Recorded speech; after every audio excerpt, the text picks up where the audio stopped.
ورحمة الله تعالى وبركاته. الحمد لله رب العالمين، والصلاة والسلام على سيد الأنبياء والمرسلين، أما بعد. قال الله تبارك وتعالى في القرآن العظيم: قل إن كان آباؤكم وأبناؤكم وإخوانكم وأزواجكم وعشيرتكم وأموال اقترفتموها وتجارة تخشون كسادها ومساكن ترضونها أحب إليكم من الله ورسوله وجهاد في سبيله فتربصوا حتى يأتي الله بأمره والله لا يهدي القوم الفاسقين. ஸதகல்லாஹுல் அலீம். சங்கைக்குரிய அல்லாஹ்வின் நல்லடியார்களே, அல்லாஹுடைய கிருபையினால் 8வது நோன்பை நிறைவு செய்து 9வது தராவீகை பரிபூர்ணப்படுத்தப்பட்ட நிலையிலே அல்லாஹ் இந்த மஜ்லிஸிலே ஒன்று சேர்த்திருக்கிறான். அருமையான அல்லாஹ்வின் நல்லடியார்களே, இந்த உலகத்தில் வாழக்கூடிய ஒவ்வொரு மனிதரும் விரும்பக்கூடிய என்ன என்று சொன்னால், ஒரு அடியானுக்கு அல்லாஹ்வுடைய அருள் கிடைக்க வேண்டும், அல்லாஹ் பொருந்தி கொள்ள வேண்டும். எல்லா மனிதர்களும் நினைக்கிறது அதுதான். அல்லாஹ்வுடைய அருள், அல்லாஹ்வுடைய பொருத்தம் எனக்கு கிடைச்சிட்டா போதும், இந்த உலகத்தில் எனக்கு எல்லாம் கிடைச்ச மாதிரின்னு சொல்லி மனிதனுடைய இயல்பான குணத்தில் உள்ளது. அருமையானவர்களே, அப்படி என்று சொன்னால் அல்லாஹ்வுடைய பொருத்தமும் அவனுடைய அருளும் கிடைக்க வேண்டும் என்று சொன்னால், அல்லாஹ்வுடைய அன்பும் நேசமும் ஒரு அடியானுக்கு கிடைக்க வேண்டும் என்று சொன்னால், அடியான் அல்லாஹ்வை நேசிக்க வேண்டும், அல்லாஹும் அடியானை நேசிக்க வேண்டும். அல்லாஹ் குர்ஆன்ல சொல்றான், குல்லின் நபியே நீங்க சொல்லுங்க, ஒரு அடியானுக்கு அல்லாஹ்வுடைய நேசமும் அல்லாஹ் அடியானை நேசிக்கக்கூடிய வழி என்னவென்று சொன்னால், நபியே நீங்கள் சொல்லுங்கள், குல் இன் கான ஆபாவுக்கும் வ அபுனாவுக்கும், உங்களுடைய பெற்றோர்களை விட, உங்களுடைய பிள்ளை செல்வங்களை விட, உங்களுடைய உடன் பிறந்தவர்களை விட, உங்களுடைய மனைவி மக்களை விட, இன்னும் உங்களுடைய குடும்பத்தார்களை விட, நீங்கள் திரட்டி வைத்திருக்கிறீர்களே செல்வ செல்வங்கள், அவைகளை விட, எங்கே நஷ்டம் ஏற்பட்டு விடுமோ என்று அஞ்சுகிறீர்களே, அப்படிப்பட்ட அஞ்சக்கூடிய வியாபாரத்தை விட, இன்னும் நீங்கள் பார்த்து பார்த்து கட்டியிருப்பீர்களே உங்களுடைய வீடுகள், உங்களுடைய இல்லங்களை விட, அல்லாஹையும் அல்லாஹுடைய தூதரையும் அல்லாஹுடைய பாதையிலே நீங்கள் போரிடுவதையும் உங்களுக்கு விருப்பமானதாக ஆக்காவிட்டால், எப்படி அல்லாஹையும் அல்லாஹுடைய தூதரையும் நீங்கள் நேசிக்காவிட்டால் அல்லாஹுடைய தண்டனை எதிர்பாருங்கள். ஃபதரப்பஸு ஹத்தா யத்தி அல்லாஹு பிஅம்ரிஹி, அல்லாஹுடைய தண்டனை நீங்கள் எதிர்பாருங்கள். வல்லாஹு லா யஹ்தில் கௌமல் ஃபாஸிகீன், அல்லாஹ் பெரும்பாவிகளை என்ன செய்வதில்லை, அவர்களுக்கு ஹிதாயத்து கொடுப்பதில்லை என்று அல்லாஹ் இந்த வசனத்திலே சொல்லி காட்டுகின்றான். சுருக்கமாக சொன்னால், ஒரு அடியானுக்கு இத்தனை விட மனைவி மக்கள், குழந்தை செல்வங்கள், பெற்றோர்கள் எல்லாவற்றையும் விட, வியாபாரம், நம் கட்டி வைத்திருக்கக்கூடிய வீடுகள் எல்லாவற்றையும் விட அல்லாஹ்வை நேசிக்க வேண்டும். அல்லாஹ்வை ஒரு மனிதன் நேசிக்கவில்லை என்று சொன்னால் ஃபதரப்பஸு, அல்லாஹ்வுடைய தண்டனை எதிர்பாருங்கள் என்று அல்லாஹ் சொல்லுகிறான். அருமையானவர்களே, அல்லாஹ்வுடைய நேசம் ஒரு மனிதனுக்கு எப்பொழுது கிடைக்கும் என்று சொன்னால், இமாம்கள் சொல்லுகிறார்கள், அல்லாஹ்வுடைய நேசம் ஒரு மனிதனுக்கு கிடைப்பதற்கு 10 காரணிகளை கூறுகிறார்கள். 10 காரணிகளை. என்ன காரணங்கள் என்ன? முதலாவது காரணத்தை பார்த்தோம் என்று சொன்னால், அல்லாஹ்வுடைய சதாவும் அல்லாஹ்வுடைய சிந்தனை இருக்கணும். முதலாவது காரணம், அல்லாஹ்வுடைய சிந்தனை எப்ப மனிதனுக்கு சதாவும் இருக்குமோ அல்லாஹ் நேசிக்கிறான். இப்ப இரவு தூங்குறோம், தூங்கும் போது அல்லாஹ் என்ன செய்யறது, புகழ்றது, அல்லாஹும்ம பிஸ்மிக அமூது வஹயா அப்படின்னு சொல்லிட்டு தூங்குறது. சில தூங்கக்கூடிய ஒழுக்கங்களான சில துஆக்கள் சூறாக்களை ஓதிக்கிறது. தூங்கி முழிக்கிறோம், முழிச்ச உடனே என்ன செய்யுது, அல்லாஹ் புகழ்றது. ஒளி செய்ய போறோம், ஒளி செய்யறது துஆக்களை ஓதுறது. பைத்துல் ஹலா போறோம், போகும்போது துஆக்களை ஓதுறது. இப்ப இப்படி செய்யும் பொழுது அப்ப சதாவும் அல்லாஹ்வுடைய திருநாமம் அடியானுடைய நாவில் இருந்து கொண்டே இருந்தால் அல்லாஹ்வுடைய நேசம் கிடைக்கும். அல்லாஹ் நேசிக்கிறான். இப்பெல்லாம் என்ன செய்யறது இல்லைன்னா எல்லாத்துலயுமே அசால்ட். காலனை அணியிறோம், பிஸ்மில்லா சொல்லி அணியணும். வலது கால முதல்ல வைக்கணும். நாம போடக்கூடிய செப்பல் செருப்பு கூட நபியுடைய சுன்னத்திற்கு அல்லாஹ்வுடைய புகழ்ச்சியும் இருக்கு.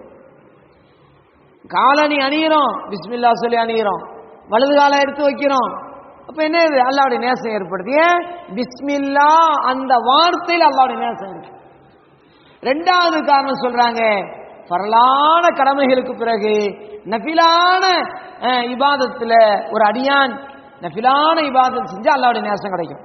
இப்ப தொழுக 5 நேர தொழுகை வந்து பரலு, தராவீஹ் தொழுகை இருக்க இது சுன்னத்து. நம்மளை கவனிச்சா, நபிமார்களை கவனிச்சா அது வந்து என்ன நஃபீலு. நம்மள மாதிரி ஆட்களை, சாதாரண நம்மள போன்ற மனிதர்களை கவனிச்சோம்னா சுன்னத்து, நஃபீலு, நஃபிலான தொழுகை. இரவு தொழுகை தஹஜ்ஜத்ன்றாலே தஹஜ்ஜத் தொழுகை நஃபில் தொழுகை தான். இந்த தராவீஹ் தொழுகைக்கு பேரு இரவு தொழுகைன்னு சொல்லுவோம். அப்ப இது ஏறக்குறைய நஃபீல்ல கட்டுப்பட்டிருக்கு. இது நஃபீல் தொழுகை மாதிரி தான். இத ரமலானுடைய காலத்துல மட்டும் நம்ம தொழுவது இல்லை, ரமலான் அல்லாத காலத்துல நம்ம செய்யறது. அப்படி செஞ்சிட்டு இருக்கும் போது அல்லாஹ் என்ன நேசிக்கிறான், அல்லாஹ் நேசிக்கிறான். எப்படி நேசிக்கிறான் பார், என் அடியான், என்னுடைய அடியான் என்ன செய்யறான், கடமையான தொழுகெல்லாம் முடிச்சுட்டு என்ன செய்யறான், தனிமையில் நின்று வணங்குறான். ஹதீஸ்ல வருதா இல்லையா, அல்லாஹ் என்ன செஞ்சிடறான், முதல் வானத்துக்கு வந்துடுறான். முதல் வானத்துக்கு வந்துட்டு என்ன செய்யறான், அல்லாஹ் கேட்கிறான், என்கிட்ட பாவம் மன்னிப்பு தேடக்கூடியவங்க இருக்குங்களா, சொல்லுங்க, பாவத்தை மன்னிக்கிறேன். ரிஸ்க் வேணுமா கேளுங்க, ரிஸ்க் தரேன். வேற ஏதாவது சோதனையில சிக்கி ஏதாவது தவிக்கிறீங்களா சொல்லுங்க, சோதனையிலிருந்து உங்களுக்கு விடுதலையை கொடுக்கிறேன். அப்போ எப்போ இது கிடைக்கும், நஃபிலான இபாதத்துல தான் இது கிடைக்கும். நஃபிலான இபாதத்தை அதிகமா நம்ம செய்ய செய்ய செய்ய அல்லாஹ்வுடைய நேசம் கிடைச்சிடும். அல்லாஹ் நம்மளை நேசிப்பான், நாம அல்லாஹ் நேசிப்போம். எப்ப நாம நேசிப்போமோ அல்லாஹ் நம்மளை நேசிப்பான். மூணாவது சொல்றாங்க, நாவாலும் உள்ளத்தாலும் செயலாலும் அல்லாஹ்வுடைய திக்ரிலேயே தன்னுடைய நாவு திளைத்திருக்கிறது. நான் முன்னாடி சொன்ன மாதிரி தான், எதை செய்தாலும் அல்லாஹ்வுடைய திருநாமம். அச்சுறு தும்முனாலும் அல்ஹம்துலில்லாஹ். எப்படி ஒரு தும்மல் தும்முறோம், நாம நினைக்கிறோம் தும்மல் தானே, தும்மலுடைய ஆய்வு சொல்லுகிறது, வரலாற்று பூர்வமான ஆய்வு சொல்லுகிறது, மனிதன் ஒரு முறை தும்பும் பொழுது மனிதனுடைய உடலில் இருக்கக்கூடிய அனைத்து நரம்புகளும் ஒரு ஆட்டம் ஆடிக்கொண்டு வருகிறதாம்.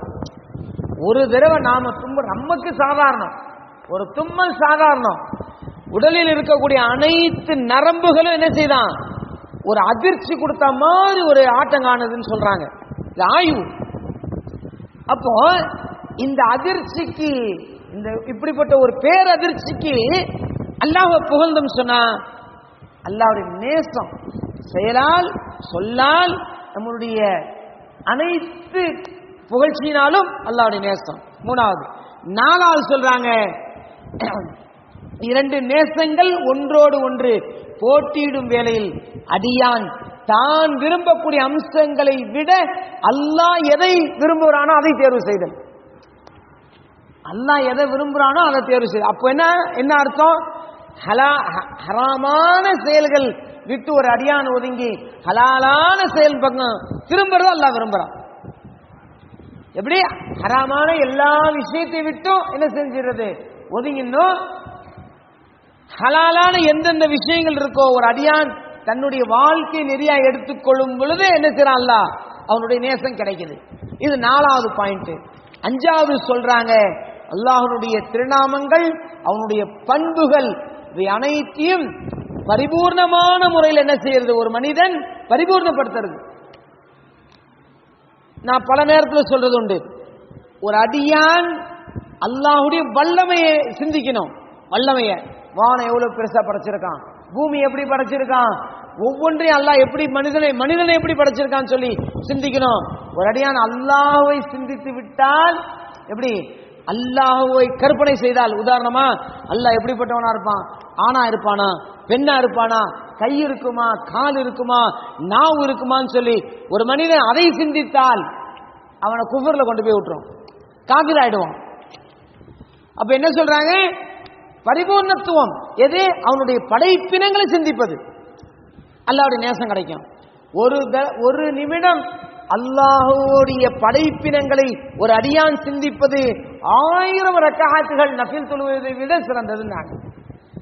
எப்படி 1000 ரக்காத்துகள் கொஞ்ச நேரம் உட்கார்ந்து அல்லாஹ்வுடைய வல்லமைய படைப்பினங்களை அவன் சிந்திப்பது 1000 ரக்காத் நஃபிலான தொழுவதை விட சிறந்தது. ஆறாவது, அல்லாஹ் அளித்திருக்கும் வெளிப்படையான மற்றும் உள்ரங்கமான அருட்கொடைகள் இருக்கு பத்தியா, நியமத்துகள். அந்த நியமத்துகளுக்கு என்ன செய்யுது, நன்றி செலுத்துறது, நலவு நாடுறது. இன்னைக்கு நன்றி செலுத்தக்கூடிய விஷயத்தில் அடியான் அவ்வளவு பொடுபோக்கு. செல்வங்கள் குவிந்து கொண்டே இருக்கும், அல்லாஹுக்கு செலுத்தக்கூடிய நன்றி குறைந்து கொண்டே இருக்கும். செல்வங்கள் ஏறிக்கிட்டே போகும், நன்றி குறைந்து கொண்டே இருக்கும். அதனால்தான் அல்லாஹ் சொன்னான், லக்கத் ஹலக்னல் இன்சான ஃபீ அஹ்ஸனி தக்வீம் சும்ம ரதத்னாஹு அஸ்ஃபல சாஃபிலின். நான் அழகிய தோற்றத்தில் எல்லா அருட்கொடையும் கொடுத்து நான் அடியான படைச்சிருக்கேன். ஆனா அவன் எப்படி தெரியுமா இருக்கான், நன்றி கெட்டவர்களில் மிக நன்றி கெட்டவனாக இருக்கிறான் என்று குர்ஆன் சொல்லுகிறது. அப்ப எப்படி அல்லாஹ் நேசிப்பான்? அப்ப என்ன சுருக்கமா சொன்னா, இந்த உலகத்திலே அல்லாஹ் கொடுத்த ஒரு அடியானு கொடுக்கப்பட்ட அருள்கொடைகள் ஏராளம் ஏராளம். கொஞ்ச நஞ்ச அருள்கொடையில அல்லாஹ் கொடுக்கல. உமர் ரலியல்லாஹு தஆலா அன்ஹு ஒரு சஹாபியை கூப்பிட்டு கேட்கிறார், அல்லாஹ்வுடைய அருள்கொடை குறிச்சு என்னப்பா நீ நினைக்கிற, அல்லாஹ் உனக்கு எவ்வளவு அருள்கொடையில கொடுத்திருக்கான், நியாமத்துல கொடுத்திருக்கான், அதை பத்தி நீ என்ன நினைக்கிறேன்னு கேட்டார். அந்த சஹாபி என்ன சொல்லிட்டாருன்னா, என்னத்த அல்லாஹ் நீ அடியான்னு சொல்றான்ல, மனித இயல்பு தானே, என்னத்த அல்லாஹ் கொடுத்துட்டான். இப்படி சொன்ன உடனே உமர் ரலியல்லாஹு கோவம் வந்துருச்சு, ஓங்கி ஒரு அறை விட்டாங்க. உமர் ரலியல்லாஹுடைய இயல்பான குணமே அடிக்கிறது தான், எடுத்தோடனே அடிச்சிருவாங்க. ஓங்கி ஒரு அறை விட்டாங்க. அறை விட்டு கேட்டாங்களாம், ஒண்ணுக்கு போறோம் இல்ல, விஷா போறியா, மூத்திர பேர் இல்ல, ஏதாவது சிரமம் இருக்கா அப்படின்னு கேட்டாங்க. எந்த சிரமம் இல்லை, இதை விட வேற என்ன உனக்கு அருள்கொடை வேணும், அல்ல இதை விட வேற என்ன நியாமத்து உனக்கு வேணும். இன்னைக்கு மனிதன் பீஷா போறதுல ஒண்ணுக்கு போகக்கூடிய விஷயத்துல மனிதன் எவ்வளவு பேருக்கு பாதிப்பு இருக்கு தெரியுமா? அல்லாஹ் நமக்கு ராகத்தா நிம்மதியா வச்சிருக்கான், ஒண்ணுக்கு போற விஷயத்த நிம்மதியா வச்சிருக்கான். இதை விட வேற என்ன அருள்கொடை வேணும்? நன்றி உள்ளவர்களாக மாற வேண்டும். இதைத்தான் குர்ஆன் சொல்லுகிறது. அடுத்து சொன்னாங்க, அல்லாஹுக்கு முன்னிலையில் உள்ளம் உடைந்து போய் அவன் பக்கம் தேவையுடையவனாக நாம நிற்கணும். எந்த காலத்திலும் அல்லாஹுக்கு எந்த தேவையும் இல்லை. நான் தொழுறதுனால அல்லாஹுக்கு தரஜா கூடுறது இல்ல, நான் நோன்பு வைக்கிறதுனால அல்லாஹ்வுடைய அந்தஸ்து கூடுறது இல்ல. என்னுடைய ஆன்மா பரிசுத்தத்துக்காக நான் நோன்பு வைக்கிறேன். நான் தேவையுடையவன், பட் அல்லாஹ் தேவையற்றவன். அல்லாஹ் அவனுக்கு என்னங்க தேவை இருக்கு? நான் அடியார்கள் தேவையுடையவர்கள், அல்லாஹ் தேவையற்றவன் என்ற உறுதியான எண்ணம் உள்ளத்தில் இருக்க வேண்டும். எட்டாவது, இரவின் 1/3 மீதம் இருக்கக்கூடிய நேரத்திலே அல்லாஹ்வை தனிமையில் அல்லாஹ்வை இபாதத் செய்வது. ஒரு மனிதன் தனிமையில் அல்லாஹ்வை இபாதத் செய்யும் போது அல்லாஹ்வுடைய நேசம் ஏற்படுகிறது. 9வது, அல்லாஹ்வை நேசிக்க கூடியவர்களோடு சேர்ந்து இருப்பது. அப்படி என்ன அர்த்தம்? அல்லாஹ்வை நேசிக்கக்கூடிய அடியார்களோடு சேர்ந்திருப்பது. அதாவது சேர்க்கையில 2 வகை இருக்கு, நல்லவரோடு சேர்வது, தீயவரோடு சேர்வது. ஒரு மனிதன் நல்லவரோடு சேரும் பொழுது நல்ல பழக்க வழக்கங்கள் வரும். ஒரு மனிதன் தீயவரோடு சேரும் பொழுது அவன் அவன்கிட்ட என்னென்ன ஹராமான காரியங்கள் இருக்கோ அதுதான் வரும். அப்போ சேரக்கூடிய நல்லோர்களோடு நாம் சேர்ந்திருப்பது.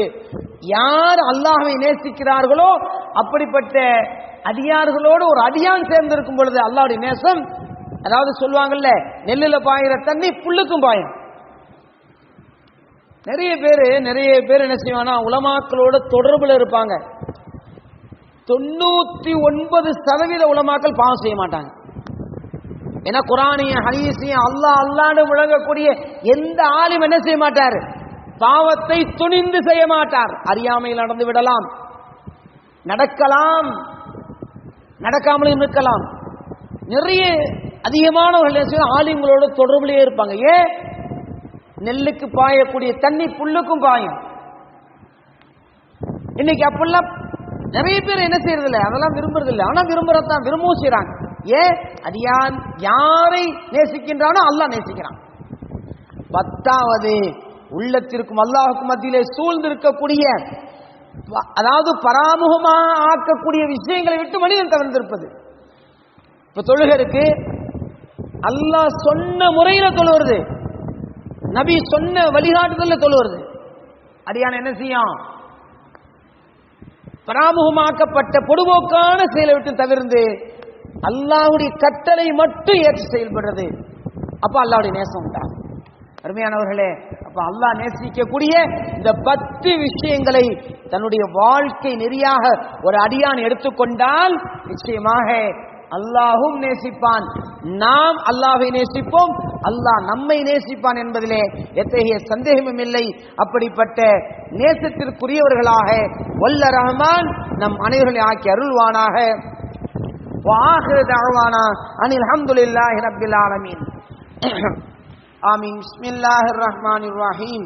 اللهم